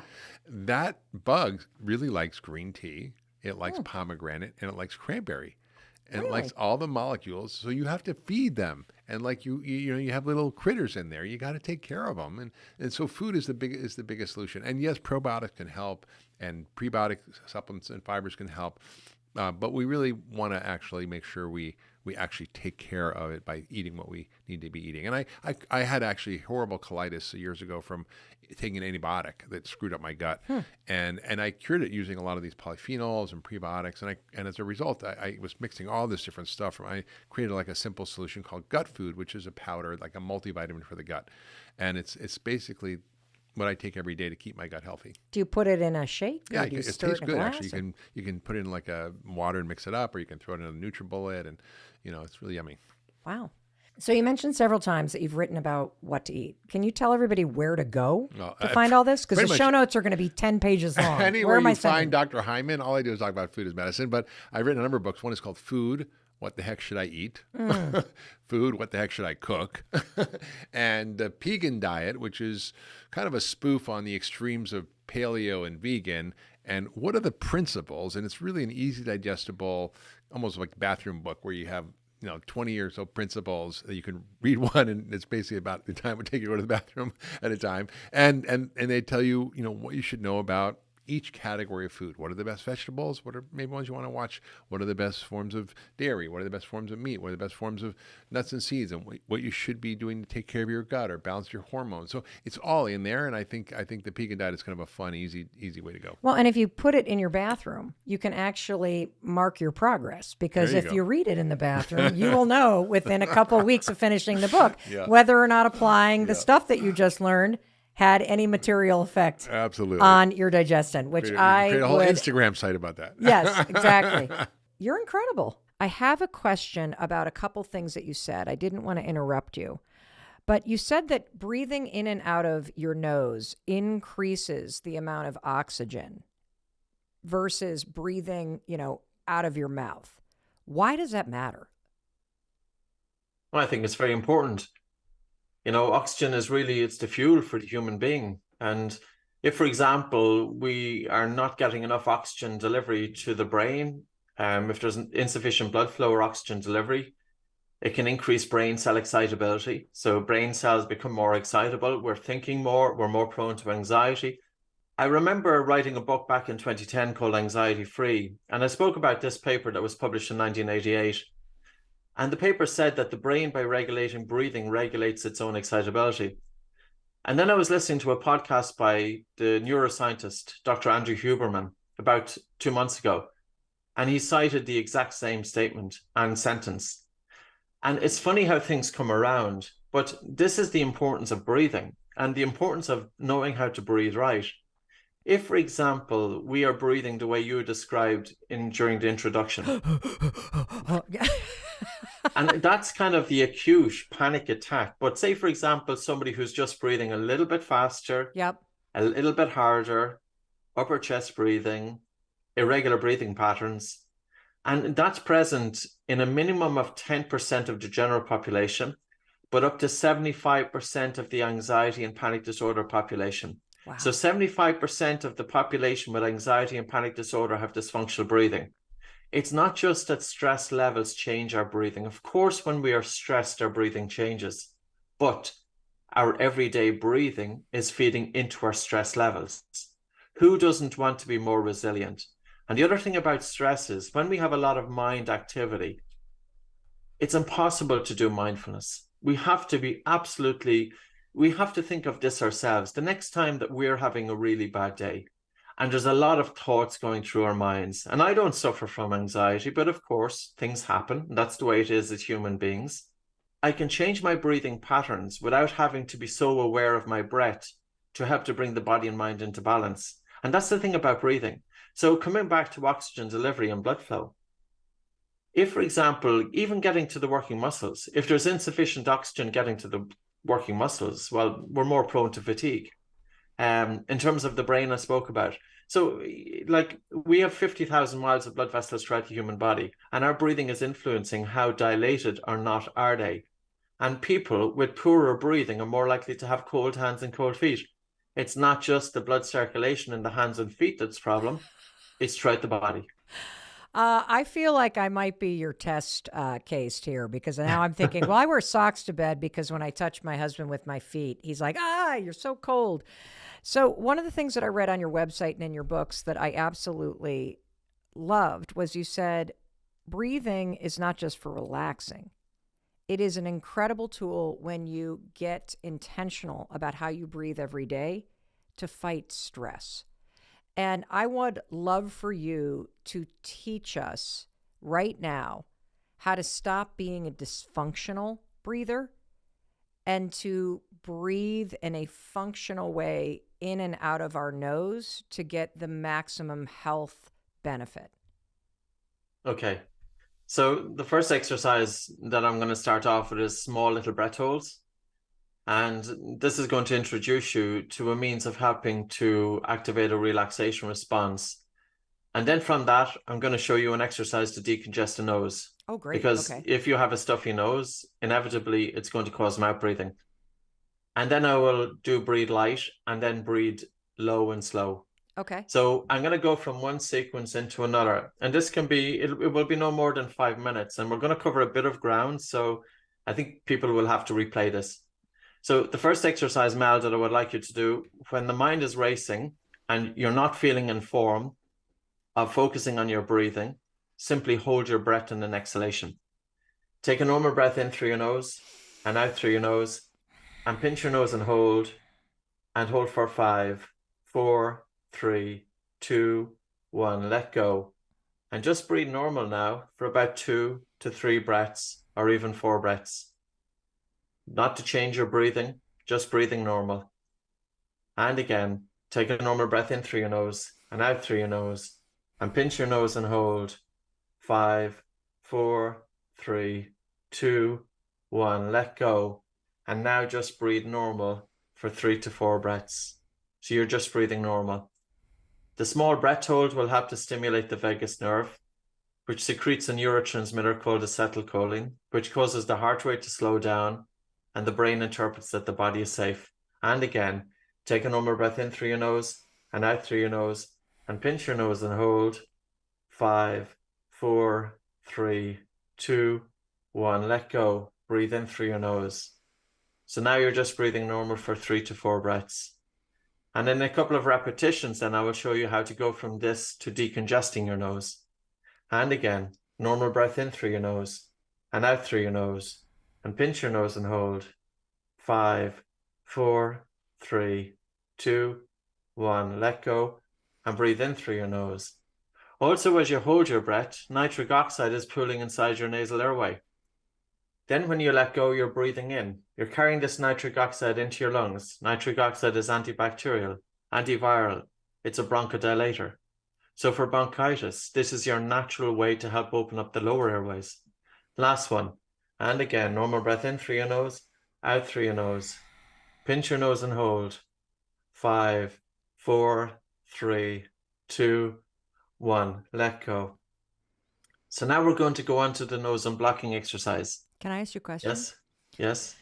So when you say breathe normally, you mean not like how we normally breathe. You mean breathe in and out of your nose, right? Correct. Okay. Correct. Well, that's how we should be normally Well, I breathing. just, most of us are probably mouth breathers. So I just wanted to make sure everybody's getting the coaching that when he's cueing us to breathe normal, Patrick means in and out of your nose. And one thing I will tell you is even after the first round of breathing in and out of my nose, and then breathing in and out of my nose, and then pinching and holding for 5, I started to feel almost that sensation of going down in an elevator. Like you really start to feel the pressure that you're not even aware that is built up in your body start to lower. So it had an immediate impact on me. And I just wanted to point that out. Is that normal to experience that? I think people will have different experiences. That exercise is very much an exercise we do with people who are prone to high stress, racing mind, panic disorder. See, the thing about breathing is we as human beings, breathing is it's such an important function, but every time that we get into a difficult situation, our breathing changes. And when we start playing with the breath, we can often relive the situations in our history. So I'll give you this example. Somebody who is coming into me with panic disorder. Yeah. Every time that they've had a panic attack in the past, they've been breathing faster and harder in upper chest and they're feeling suffocated. Yeah. Now, even just placing attention on their breathing can make them anxious. And if I start doing any breathing exercises that alter the volume of breathing and it brings on air hunger, it can tip them into a panic. So we have to be very careful too about breathing in terms of tailoring the breathing exercises to suit the individual. Now, the next exercise I'm going to show you will decongest the nose. However, not to do this if somebody is prone to panic disorder or anxiety or pregnant or cardiovascular issues. Oh, okay. Now, despite that, it's actually relatively safe. So I would like you, and do this, you do all of these exercises, you always do them. You tune in to your body and do them to the level that you're comfortable with. Okay. So with this exercise, Mel, you take a normal breath in through your nose and out through your nose, and you pinch your nose, just gently hold your nose and just nod your head up and down, holding your breath. And keep holding your breath. Keep holding. Keep holding. Keep holding your breath. Keep holding. And let go there and breathe in through your nose. So when you do a breath hold after an exhalation, so if you hold your breath after a normal exhalation, that will help to decongest the nose. Now, we need to do it 5 or 6 times. I got worried about how much you were counting. I'm like, how long am I holding this? Oh my God. So whenever you're ready, take am. a normal breath in through your nose. Only normal. So I'm going to have sorry. you just do that again. So remember about the subtlety of the breath. Just a light breath in. Patrick, there's nothing subtle about me. Here we go. Light breath in, everybody. A light breath into your nose and a light breath out through your nose. And just gently hold your nostrils to stop breathing and nod your head up and down as you hold your breath. And keep relaxing into the body as you're holding your breath. Now, it's a very normal thing to hold your breath. Kids, if they go swimming, they'll do breath holds all the time. So it's a very normal human trait to go into the water and hold your breath. Now, as you hold your breath here, it's activating a slight stress response, which will help to open up the nose. And now let go, Mel, and breathe in through your nose. So the key to help decongesting the nose is to hold the breath for at least 30 seconds or so. But I would say when you start off, always start off gentle and just tune in on how is your body reacting to breath holding. I'll tell you what just happened. I literally feel like my nostrils are now the size of a Tootsie Roll. They widened up, and all of a sudden it was super clear because my allergies are starting to kick in now that it's going summer to fall in the United States. And it worked that second time in particular, like, yeah, no, it's a very reproducible technique. I've used it with thousands of people, and we had a small pilot study involving 26 people at a hospital here in Limerick in Ireland, and a 3-month follow-up. Symptoms of rhinitis, which are stuffy nose and runny nose, etc., had reduced by 70%. But I thought that pilot study, which was published as an abstract, I thought it would lead the way to generate some curiosity into a bigger study. It never happened. And that study took place 10 years ago. But despite that, the exercise works. Well, so Patrick, it's for people to try. We're here now. We want to know. And I felt like it worked. And this is, again, I have so many elementary questions that I'm almost embarrassed to ask this one. Oh, please do. What coaching do you have for people that are so used to mouth breathing that breathing in and out of their nose is just, it just feels weird. And so they try it, but then they keep going back to the mouth breathing. How do you make this the new default, given the health benefits? So there's two parts to it. There's always theory first, a little bit of theory. People have to understand about the importance of nose breathing. And in comparison to the mouth, the nose does all the work when it comes to breathing. And the second aspect of it then is breathing exercises. Gentle exercises, just for example, starting off with the two that we just did. And we also use a very simple tape around the mouth that's elasticated, that pulls the lips together. Oh, that's correct. I have your tape. That's the one. I have no samples here. I'm going to put it on right now, everybody. Last night I taped we're going to get into mouth taping, but I literally... So you have to stretch it, Mel, about 30 or 40%. So it's only when you stretch it that you'll feel a tension. Oh, I didn't even take off the sticky part. Okay. So everybody, it's like the shape of a O. Yep. And I stretch it by about 30 to 40%. I'm not too that much strong. or not. Okay. Like that? Not too much, not too little. Maybe a little bit less. Okay. And you're just stretching it and then placing it surrounding the mouth. And the elasticated tension should be pulling the lips together. So it should be, you should feel some tension there. I do. So with children and teenagers, we very much use that as a training tool during wakefulness. So because kids are kids and they get distracted and they're watching television, they're on iPhone, the mouth is open. Right. But for some adults as well. So it can be a very helpful. So part of this is the training during the day. So if an adult has the mouth open and they forget about it, the tape will automatically remind them to breathe through the nose. And it's all about changing habits. It definitely signals that I shouldn't be breathing out of my mouth. Having the mouth open. Yeah. Well, and then during sleep, when the person is comfortable with breathing through the nose and, in terms of their nose being congested. And bear in mind, the one thing about the nose is that the more we breathe through it, the better it works. But normally what happens is the nose gets stuffy. The person feels uncomfortable breathing through the nose. They switch to mouth breathing. And when they switch to mouth breathing, it increases their nasal stuffiness. So it's a vicious circle. So I would also say to people that when you first switch from mouth to nose breathing, remember this is the natural way to breathe, in and out through the nose. And even if you feel a slight air hunger or a slight feeling that you're not getting enough air, and when you're doing physical exercise, initially you might feel an increased sensation of breathlessness, stick with it. Slow down your intensity of movement in order to maintain nose breathing. Or in other words, only go as fast as you can while breathing through the nose. The benefits far outweigh the disadvantages. And the other aspect of it is, if you continue walking with your mouth closed, the body adjusts to it. And you then can do physical exercise with less ventilation. So it's almost as if you're training your body to do more with less.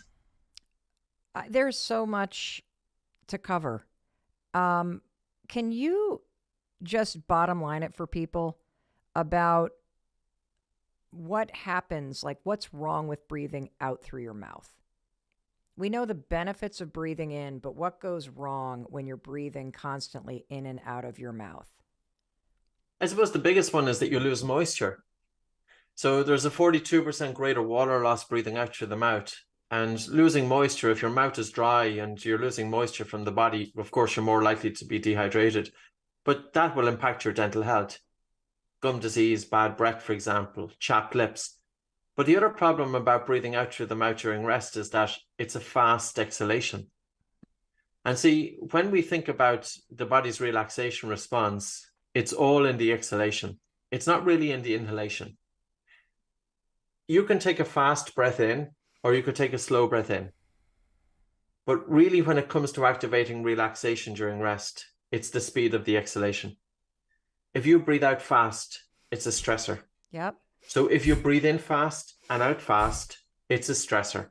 It's not just how you breathe that way during stress, but if you deliberately breathe that way in your everyday, you're telling the brain that the body is under threat. You're going into this fight or flight response. And of course, your brain is here to protect you and your brain wants to get you out of the situation. So you don't want to be breathing fast going into a boardroom meeting, put it that way. because while you're going in person, in physical, your brain wants you to get out of there as quick as you can. So coming back to mouth breathing, if you breathe out through the mouth, there's less resistance to your breathing. It's a faster breath out, so And it's it's a a bigger, stressful breath. bigger exit ramp because the mouth is bigger Exactly. than your nostril. And so breathing in and out of your nose, if I'm tracking correctly, one of the added benefits is that the exhale is going through something smaller than your mouth, so it slows you down. And in preparing to talk to you, we came across that Stanford study that you cite that is on your website too, and I thought this was super cool, that your breath is like your brain's remote control, that there are actually neurons in your brain watching your breath.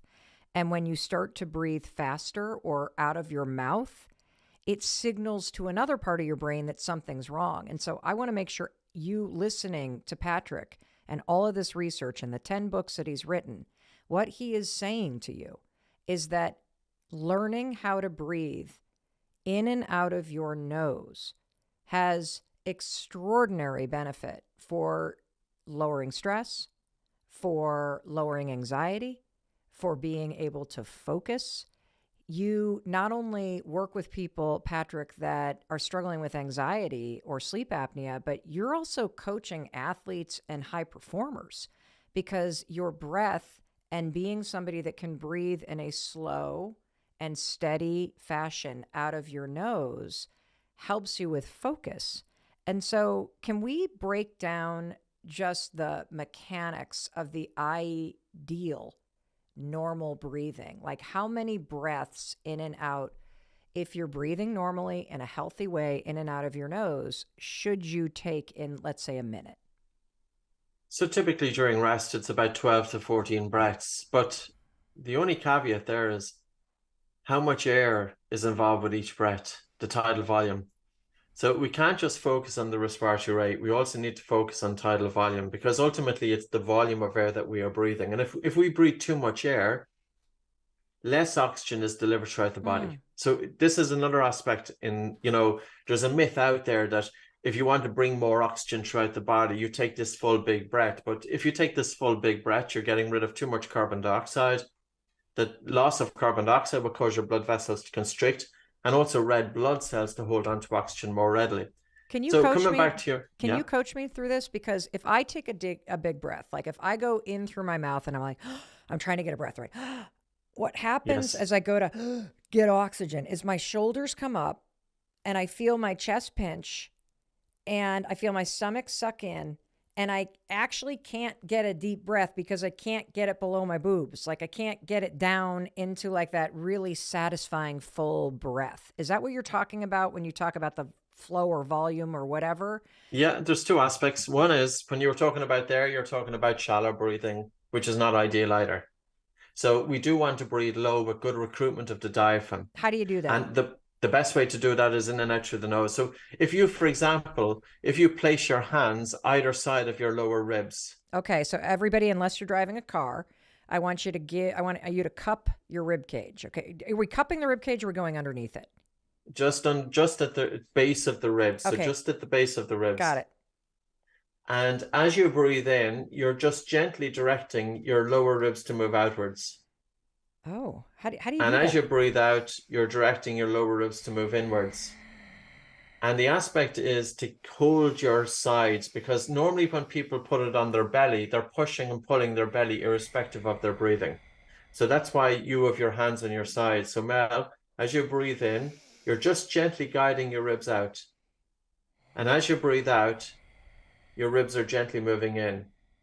Now, that's a deep breath in the true sense of the word. We don't hear it. You're breathing in and out through your nose, and you're breathing slow, and you're breathing low. Now we can slow it down. If, for example, during rest, we want to have the ideal breath to help to bring the body and mind into balance, that's between 4.5 to 6.5 breaths per minute.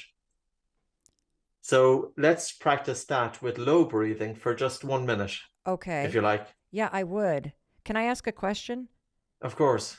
Before we do this exercise? So what I'm gathering from this is that I'm a mouth breather with bad breath who's causing myself stress and anxiety because I'm signaling to my brain with my shallow breathing that something's wrong.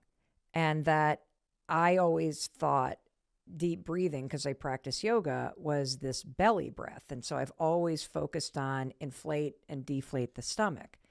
And what you're talking about when you cup kind of the bottom of your ribs, because I want everybody to get this, you can watch it on YouTube, but for those of you listening to Patrick and to me, I want you to really get this, that it's really more of a horizontal thing. You're not inflating your stomach, you're making your bottom rib cage expand and come back in. And I'm realizing that so much of my breathing pattern has been almost like vertical, up and down.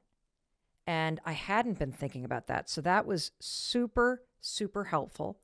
And you said that in a normal, just going about your life, you're not trying to relax. You're just trying to focus. You're going through your day. You're not trying to stress yourself out. You're getting the benefit of normal in and out of your nose breathing. You said that it would be somewhere between 10 to 14 breaths in and out of your nose in a minute.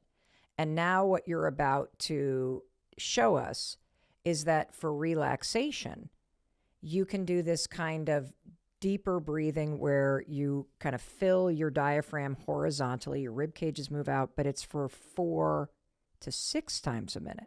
Is that what we're about to do? Yes. Okay, great. I just want to make sure everybody's following. And just coming back to the diaphragm, like when the diaphragm, which is the main breathing muscle, and it separates our chest from our abdomen. So during inhalation, the diaphragm is moving downwards. And it's the movement of the diaphragm downwards that draws air into the lungs. But as the diaphragm is moving downwards, you will have some movement to your front. So you will have some belly movement and movement to your sides and movement to your back. But I always think it's much better to focus on your sides, because very often people, when they focus on their belly, they're pushing and pulling their belly, which has nothing got to do with their breathing. And it's a good gauge of the generation of what's called intra-abdominal pressure, that when you breathe in, that your ribs are gently moving out. Because this is what's giving you a good indication of the recruitment of the diaphragm, and from that then stabilization of the spine. So the diaphragm breathing muscle is really important, because when you breathe with good recruitment of the diaphragm, it's also a calming effect on the mind. Mm-hmm. The diaphragm and the brain are connected. When we think of the phrenic nerve, and then we think of the mental health conditions such as schizophrenia and schizophrenic. So earlier on, you were talking about that work by Stanford, which I think is so cool, that there's a structure in the brain that's literally spying on our breathing. Now, we can use that to our advantage. Don't breathe fast, don't breathe shallow, because you're telling the brain that you're under threat. And your brain is going to arouse you from sleep and put you into this stress mode. So now we're talking about, well, say, for example, we have 5 minutes to spare. And instead of just scrolling aimlessly, wasting time on our mobile phone, give ourselves a little bit of attention. Getting attention out of the mind and holding your attention to your breath, which in turn is training your brain to be focused, but not just about awareness. It's also about changing the physiology. So if you have your hands again, just gently on either side of your lower ribs.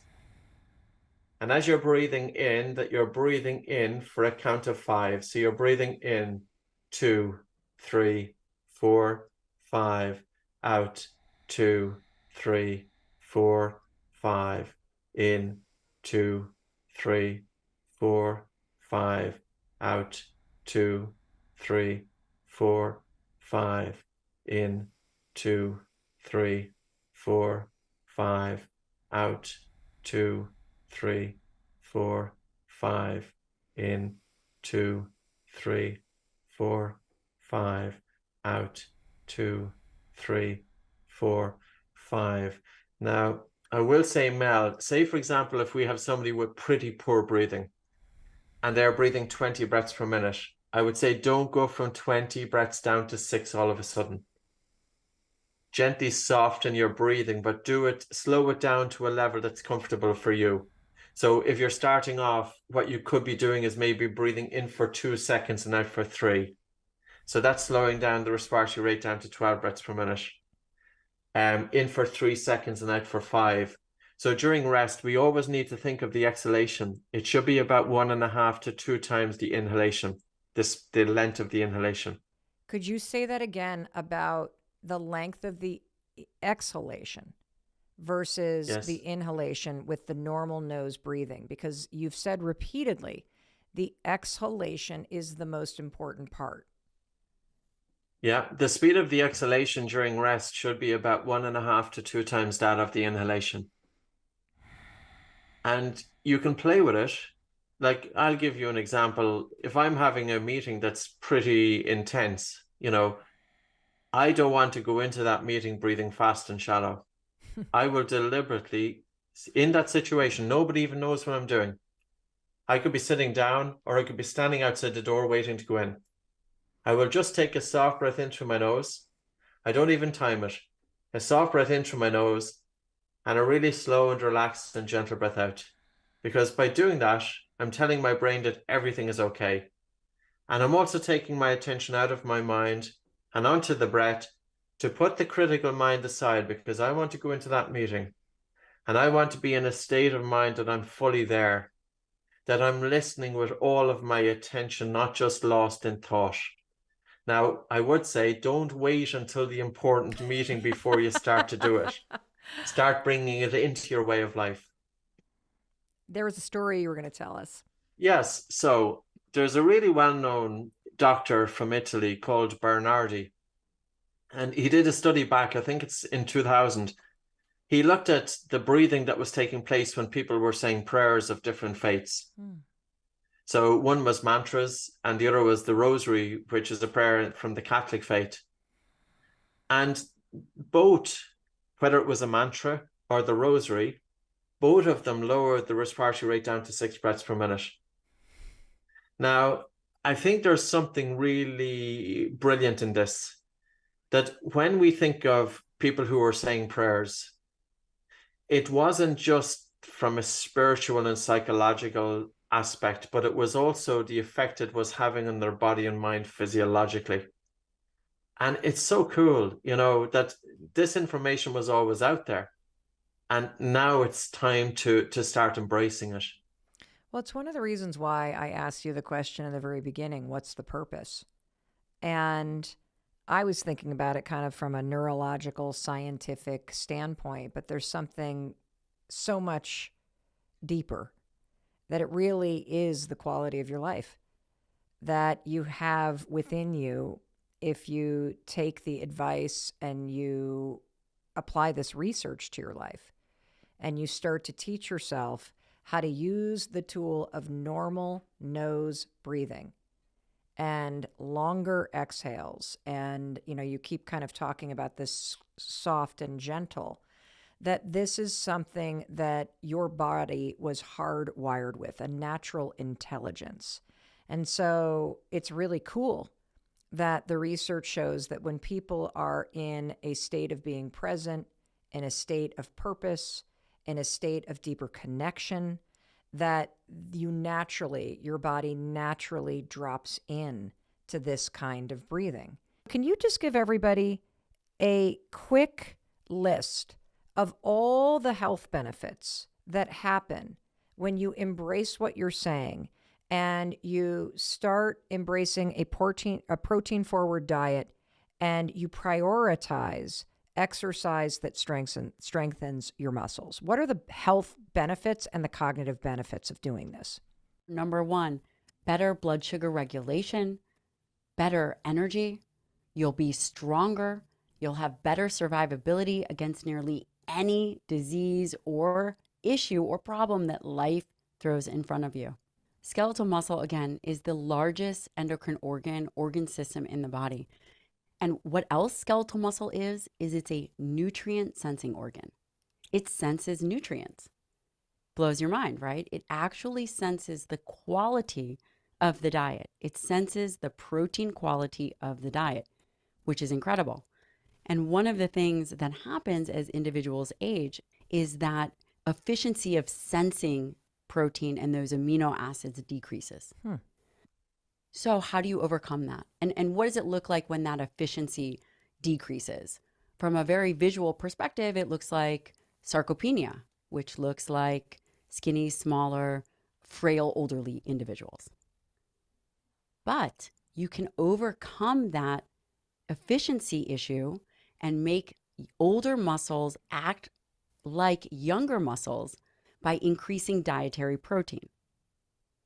Number one. So now you've taken a older, more mature muscle, you've increased the dietary protein intake, and you can get your skeletal muscle to respond as if it was in your 20s. Wow.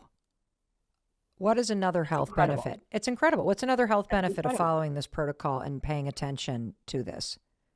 The other thing is that healthy skeletal muscle is your metabolic sink or your metabolic disposal unit. You'll go to your yearly doctor and they'll say, here's your blood sugar, here's your triglycerides, here's your cholesterol. The biggest way you can make sure that those numbers are exactly where you want it to be is by having healthy skeletal muscle. So number one, we take care of skeletal muscle and we improve its efficiency. Efficient muscle is healthy muscle. Number two, we use skeletal muscle, healthy skeletal muscle, to make sure we don't get diabetes or insulin resistance and all the things that come alongside with that. So that's number two. Number three, healthy skeletal muscle makes us strong and capable, which I would say arguably that's the obvious. And of course, healthy skeletal muscle is some tissue. It is the tissue that you leverage through exercise to improve brain health. You know, we talked about those secreting molecules, those myokines. When those myokines are secreted through exercise, they also impact the brain. So it goes, which is incredible. And this is where some of the confusion comes into the space because you're hearing a lot of, quote, longevity experts saying, cut back on dietary protein, you're going to live longer. Okay, well, let's say potentially that would be true. Let's just say for fun. Number one, how much longer do you think someone is going to live with no or low healthy skeletal muscle mass? Not very. That's right, because I didn't tell you the other thing. I think we're at number five. Yeah. Of the other thing is that if you get injured, if you get an illness, what do you think your body relies on to protect you? Where do you think it pulls from those building blocks, those grains of sand? Where do you think it pulls from? Your muscles. That's right. Do you know that if an individual were to get cancer, one of the things that they oftentimes pass away from is this thing called cancer cachexia, which is this highly metabolic state which ends up destroying skeletal muscle. You cannot survive without skeletal muscle. The list of benefits from the long term is absolutely, I'm sure you're just getting started. Can you give everybody a sense? If you were to make this change of having protein forward, we're going to explain this more, and you were to start resistance training, what are you going to feel day to day? Like, what are the benefits of doing this almost immediately on your day-to-day life? If you get your first protein meal right, you will feel better immediately. I mean, it might not be in the first 30 seconds, but after that first meal, you will have more energy. You'll have better blood sugar regulation. You will feel better. Just, anecdotally, we've seen it. And not only anecdotally, we see it in the literature. If you design a diet that is protein forward and balanced with carbohydrates, meaning you're not having too much carbohydrates, so you're not going to have this huge ebb and flow and crash where all of a sudden you're reaching for cupcakes or donuts, which you better not be at 10 a.m. But if you were, and then the other aspect of that is you will not be hungry. You are using nutritional science to leverage willpower. Ooh, that sounds sexy. Let's use nutritional science to leverage willpower, everybody. I want to keep digging into the protein. And I think that that's really important to understand because the average American, by the way, the average woman is getting around maybe 60 to 68, if I'm going to be generous, grams of protein a day. And how many do we need to be getting as women? I recommend 1 gram, close to 1 gram per pound ideal body weight. What? Yeah. And I even calculated this out for you. Okay, you ready for this? I did this calculation My for you. LDL body weight is 138. That's when I always feel my best. So for you, if you were my patient, I would say, listen, Mel, in order for us to correct for muscle health, metabolism, satiety, then I would put you at roughly, easily, a minimum of 100 grams of protein but between 100 to 120, maybe even 130 grams of protein. I feel like I'm going to gain weight. There, I said it. There, I said No it. way. I said There's I'm going to no gain way. weight. That sounds like a lot. I think like I'm so indoctrinated. I don't know if there's a salad lobby that has been petitioning all of us psychologically, but I hear that intellectually. I know I got to start taking care of my muscle organ. I'm in. I want to think clearer. I want to lose the belly fat. I want to have more energy.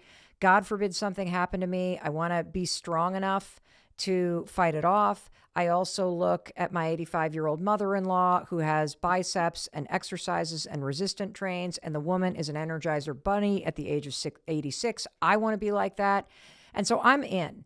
The second you said, Mel, it's between 100 and 130 grams of protein a day, I'm like, I am not becoming a weeble wobble on legs, Dr. Gabrielle. Not a And I chance. think that's First of all, exactly what a lot of us women who've been socialized to think that we have to be thin, that's our reaction.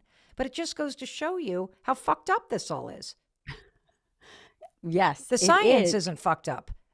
Our psychology and the mixed messages and the diets we've been sold and the fact that I'm just going to speak for me, but everybody listening has no idea that this is what your muscles do.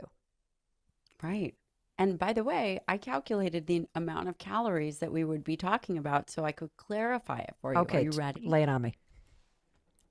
So let's say you increase your dietary protein to 100 grams of protein a day. Okay. That would be a total of 400 calories. Wait, what? Now, What are you that's it. eating? Wait, that's it. But there's something I didn't tell you. Okay. What I didn't tell you is that the thermic effect of food, or this thermic effect of feeding, meaning when you eat dietary protein, it, because of its impact on muscle, increases metabolism. So while you're thinking, well, I'm going to eat 100 grams of protein and I'm going to get 400 calories, sometimes, depending on how you dose it, you will use 20% of that energy to just metabolize that protein. It would be very difficult to gain weight. And it would be so difficult to gain weight, you are not going to put on weight from increasing your dietary protein. It would be, and in fact, the studies show that. So they've done overfeeding protein studies. Do you want to know what happens when people, quote, overeat protein? I do. Their body compositions get better. And you know what that means? It means they lose fat. So by eating more protein, the research shows in all these studies and in the work that you've done for 20 years that when people focus on muscle health, resistance training, and a protein-forward diet, they lose fat. They lose fat. Obviously, calories have to be controlled, but they lose fat and they gain muscle. You gain tissue, your body composition improves. Yeah. You know, I just had exactly. this visual that traditionally, you know, we keep thinking about this in reverse, everybody. You're focused on losing fat when you should be focused on gaining muscle. And when you gain muscle, you actually lose the extra weight that you don't want. And I keep thinking about the fact that you look at somebody that's sedentary or heavy and you see the extra weight that they're carrying and you think about, okay, well, how am I going to get them to diet and do stuff so that we can get rid of that weight? And what I just got is inside that body is an organ called muscles. There's the architecture of a healthy human being. And you can activate the healthy human being that is inside the unhealthy body. And as you start to really strengthen your muscles, we'll get into resistance training in a minute, that starts to emerge from the inside out. Yes. And yes. all of the extra weight and all of the disease and complications and symptoms that come with having what is an insufficient muscular system.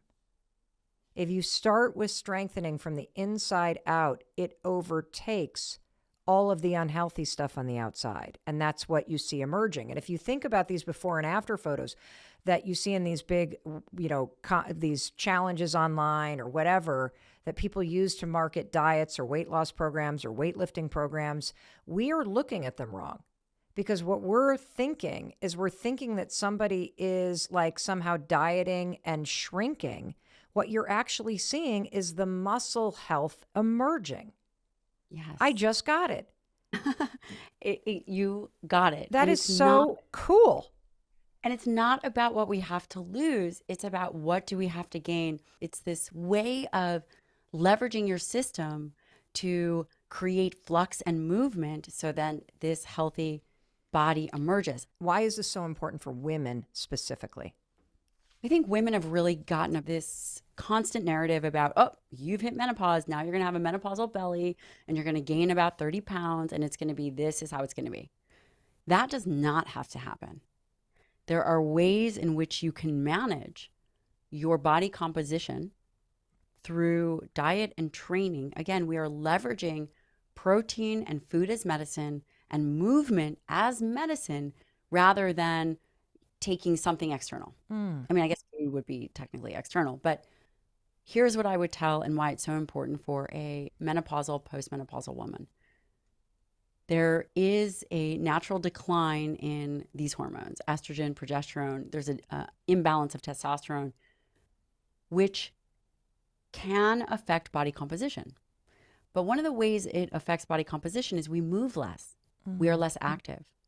The way to combat that is through, very simply, doing some kind of resistance training, which simply means, again, against an external load. It doesn't have to be complicated. And it's not necessarily as difficult as people think. I've been seeing patients since 2006. I have seen a lot of midlife women, and I've seen a lot of success. Okay, what do we do? Dr. Gabrielle, I just heard, did you hear that? That was women in 194 countries around the world turning up the dial. What do we do? Here's what they're going to do. They're going to make it super easy. Their first meal of the day is going to have between 30 and 50 grams of protein. Easy. I don't care if it's a whey protein shake. I don't care if it's Mel's pea protein shake. I care. I don't necessarily want it to be collagen because collagen, while great for other things, is not great for muscle health. Okay? So Got it. Collagen is a different, separate kind of protein. It has a protein score of what is considered 0. It's still great, but we're not gonna put it in the category of muscle health. Thank you for saying that. Because here I am making my smoothie and I'm adding the mushroom stuff for the hot flashes and I'm adding the protein powder and I don't even know if it's got the lupin thing in it. Then I put in the collagen because A, I'm like hair and nails people, and 2, I'm thinking that's another 10 to 20 grams of protein, so I can put that in the 50 protein column. What you're saying is, Mel, that is good for your hair and nails, but when it comes to complex amino acids, that protein scores a big fat eh. So now I'm learning something. This is really good. You're like a pro, homie. You are a pro. Thank you. So all these women in a million different countries, you've got your dial turned up. You're going to make it so simple. This is legitimately fail-proof. You are going to have between 30 and 50 grams of protein at that first meal. Got it. Then if you were saying, well, Gabrielle, Doc G, I want to add some carbohydrates, I'm going to say, you know what? Go right ahead. You're not going to have over 30 grams or so of carbohydrates for that first meal because we don't want to kind of skew this insulin and give you this robust response. Again, I'm giving broad generalizations. Got it. Okay. But, we're just going to define it and design it so that people can execute right away. Great. You can have a little bit of berries. You can mix it in water. You can mix it in almond juice or whatever it is that you want. Something not major that is calorically dense. Okay. You've done that. You're doing great. Another meal, maybe you want some kind of smaller meal in the day. Maybe it has 20 grams of protein and 20 grams of carbohydrates. What does that look like? That could be 3 eggs. It could be your chicken salad. It could be whatever it is that you want. I'm not so crazy about that one. Love you for that. Thank you. Yeah, you're welcome. The last meal, if you're having 2 larger meals and a smaller meal in the middle, your last meal is also important because you're getting ready to go into an overnight fast. Okay. So you woke up in the morning, coming out of an overnight fast, your skeletal muscle, your organ of longevity is primed for nutrients. You stimulate muscle with your dietary protein.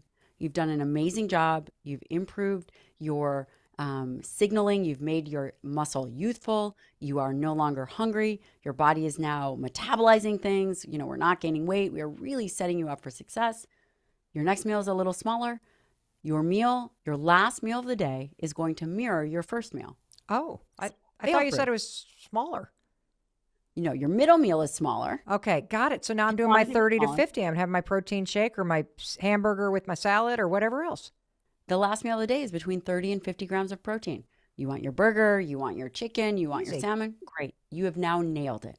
Well, you will, by the way, if people understand the concepts in this book, you will lose body fat by just addressing the dietary component of protein, which is mind-blowing. You will improve your body composition by changing your dietary protein for breakfast.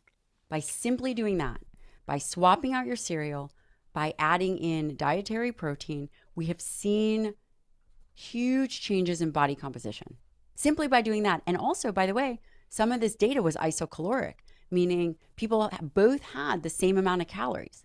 They were both taking in 1,600 calories.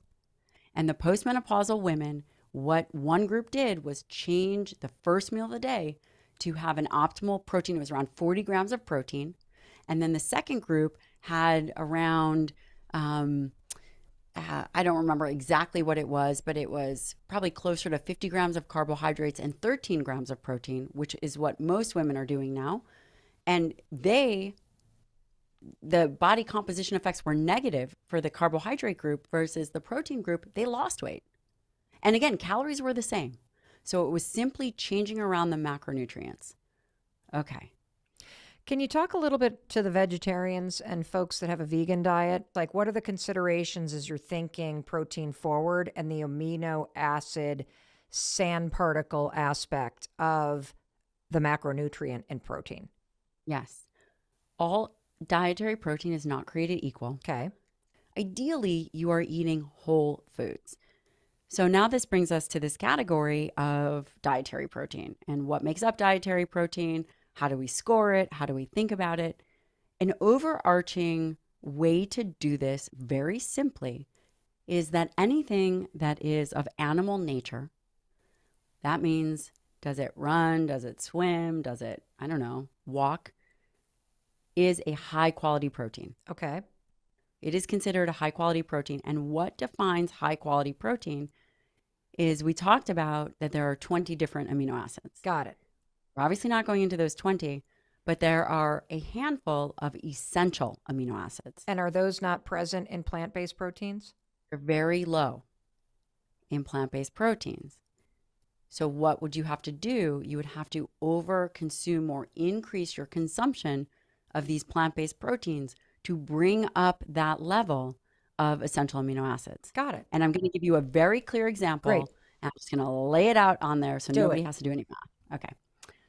So let's say you are going to eat 3 or 4 ounces of a beef patty, a lean beef patty. That has this essential amino acid leucine.